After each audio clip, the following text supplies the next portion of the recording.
بسم اللہ الرحمن الرحیم۔ حضور صلی اللہ علیہ وآلہ وسلم نے فرمایا، دنیا کے سب سے زیادہ خوشحال آدمی کو لایا جائے گا اور جہنم میں ڈال دیا جائے گا۔ جب آگ اس کے جسم پر اپنا پورا اثر دکھائے گی تب اس سے پوچھا جائے گا کہ کبھی تو نے اچھی حالت دیکھی ہے؟ تجھ پر کبھی عیش و آرام کا زمانہ آیا ہے؟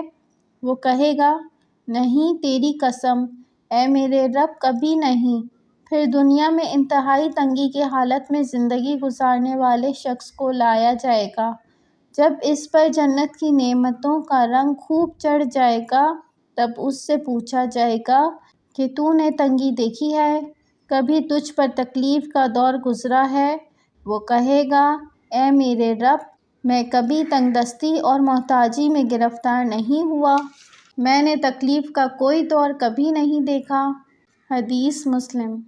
رسول اللہ صلی اللہ علیہ وآلہ وسلم نے فرمایا، جہنم کو لذتوں اور نفس کی خواہشوں سے گھیر دیا گیا ہے اور جنت کو سختیوں اور مشقتوں سے گھیر دیا گیا ہے۔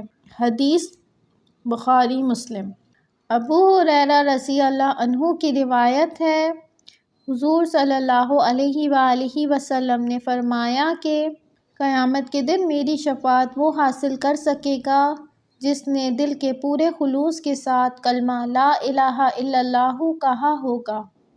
حدیث بخاری۔